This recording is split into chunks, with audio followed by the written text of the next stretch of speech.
the disease starts with, we'll see, there is some sort of an injury to endothelial cells. That is how the disease starts. You have to keep this in mind throughout this lecture. The disease starts with an injury to the endothelial cells. Then what happens is, under the endothelium, the tunica intima starts developing a swelling.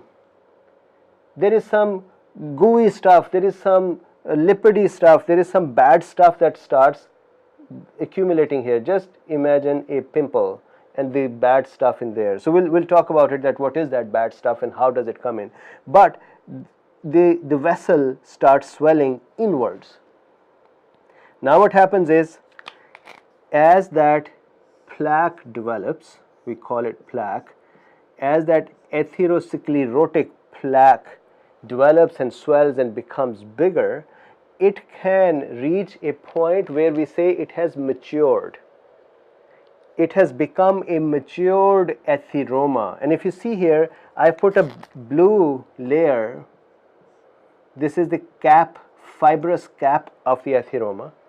And then there is some necrotic tissue and others. That will be, I'll draw that over here and it'll be better. Here I want to show you the clinical progression in terms of the disease itself. So what happens is, it has been, the atheroma, the plaque, the swelling, the garbage here has become big enough that it can cause following clinical outcomes. As soon as, so see this line here, the disease is progressing in two ways. One is silent, it is changing and it is causing the lumen to become narrow, but there is not much effect. Patient does not realize there is something going on. Maybe I have atherosclerosis happening right now, which I'm sure I have. My age is 46. However, I don't feel it. Right? So that is the silent side. It's just progressing. Then comes a time when this swelling becomes so big that it would create clinical effects. That time is called clinical horizon. We have reached the clinical horizon, now we'll have clinical effects. What are the clinical effects? What are the possibilities? Look, one possibility, and disastrous possibility, is that this atheroma, this pimple, becomes so big that it ruptures. It ruptures inward, it ruptures in the vessel wall, it causes bleeding, and it can cause sudden cardiac problems. So that is a disaster that can happen, rupture of the atherosclerotic plaque. Second, look at this. What happened was, look at this blue fibrous cap. It is now almost covering the whole of the lumen. The lumen is obstructed. This is thrombosis. What happened? Lumen has become obstructed because of thrombosis. And what do you think what would happen to the blood supply to the tissue after this? That tissue is going to go, it's going to die. This tissue that was receiving blood supply has become blue. Why has it become blue? It is cyanose, it is dying, it is ischemic, infarctive, necrotic. So the blood supply is occluded. This is what happens in myocardial infarction. Then what do you think is here? The blood vessel, the lumen, the plaque is present. The plaque has become ruptured. Some parts of it are embolying now. The emboli are moving out. Where are they going to go? A small piece of that boil has broken off. So in this vessel, it can travel okay. But downstream, you know that vessels start, their diameter continues to reduce, right? They continue to branch off. And as they branch off, their diameters reduce. So an embolus that is big enough like this size over here may not do anything to this vessel, but it would probably get stuck here. And as soon as it lodges in the blood vessel here, the downstream tissue that was receiving blood supply from this is going to die. It's going to become ischemic and necrotic depending upon how long this stays. So this is that.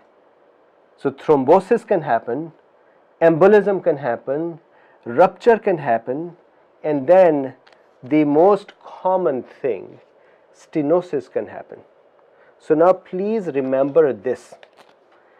If this is a blood vessel and you take the cross section of this blood vessel and you divide it into 4 pieces, normally A patient at rest will not know that his blood vessel is occluded even when 75% of the blood vessel is occluded or stenosed. So here, when this plaque becomes bigger, see here there is still a small gap. If the gap is near 30%, patient is not going to feel it.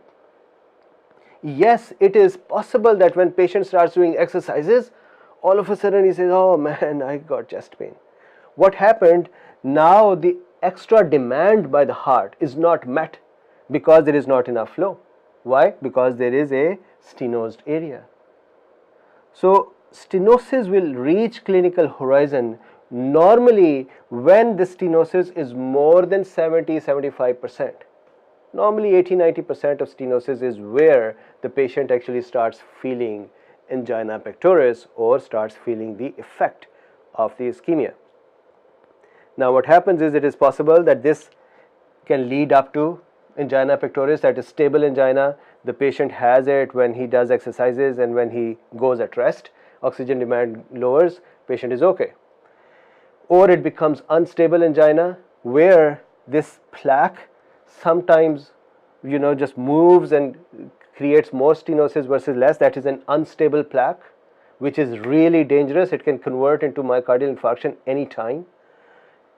So in that unstable angina, patient might have multiple episodes of chest pain and even at rest. And finally, myocardial infarction. Myocardial infarction if the whole artery is thrombosed, as is the case here, or there is embolism, and as is the case here.